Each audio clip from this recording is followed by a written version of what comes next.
નમસ્કાર, આપ જોઈ રહ્યા છો spark today news. Godhra Vadodara highway royal in hotel ખાતે બોક્સ ક્રિકેટ ટુર્નામેન્ટનું આયોજન કરવામાં આવ્યું હતું, જેની ફાઇનલ મેચમાં રાજન 11ની શાનદાર જીત થઈ।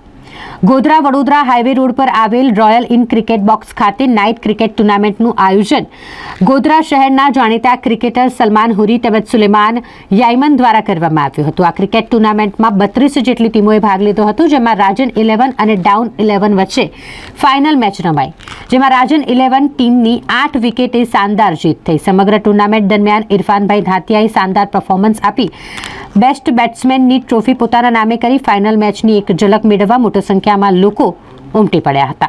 ગોધરા વડોદરા હાઈવે નજીક આવેલ રોયલ ઇન હોટલ ખાતે ગોધરાના જાણીતા ક્રિકેટર સલમાન હુરી તેમજ સુલેમાન યાયમન દ્વારા નાઇટ ક્રિકેટ ટુર્નામેન્ટનું આયોજન કરવામાં આવ્યું હતું। આ ક્રિકેટ ટુર્નામેન્ટના આયોજનનો મુખ્ય ઉદ્દેશ યુવાનો હોય, નાના બાળકો હોય કે વૃદ્ધો હોય, તમામ લોકો મોબાઈલની વ્યસ્ત દુનિયામાંથી બહાર આવી શકે।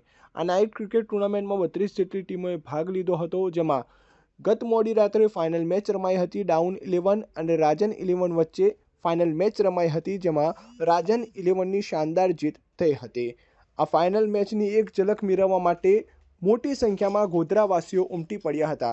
ખાસ કરીને જો વાત કરવામાં આવે તો આયોજનને સફળ બનાવવા માટે ફૈસલભાઈ ગાજીભાઈ, અંઝરભાઈ મેદા, ફૈઝાન શેખ, મોહમ્મદભાઈ મામજી, આરિફભાઈ સિંધી, ઇરફાનભાઈ ધંતિયા, શોએબભાઈ દોલા, ફૈઝાન મેદા અને શહેજાદ મલા દ્વારા યોગદાન આપવામાં આવ્યું હતું। આ સમગ્ર ટુર્નામેન્ટ દરમિયાન બેસ્ટ અમ્પાયરિંગ કરનાર જાવેદભાઈ હઠીલા અને સલીમભાઈ હઠીલાનું પણ સન્માન કરવામાં આવ્યું હતું। આ સાથે જ બેસ્ટ સ્કોરર વસીમભાઈ ખાલપા અને આમિર જુજારાનું પણ સન્માન કરવામાં આવ્યું હતું।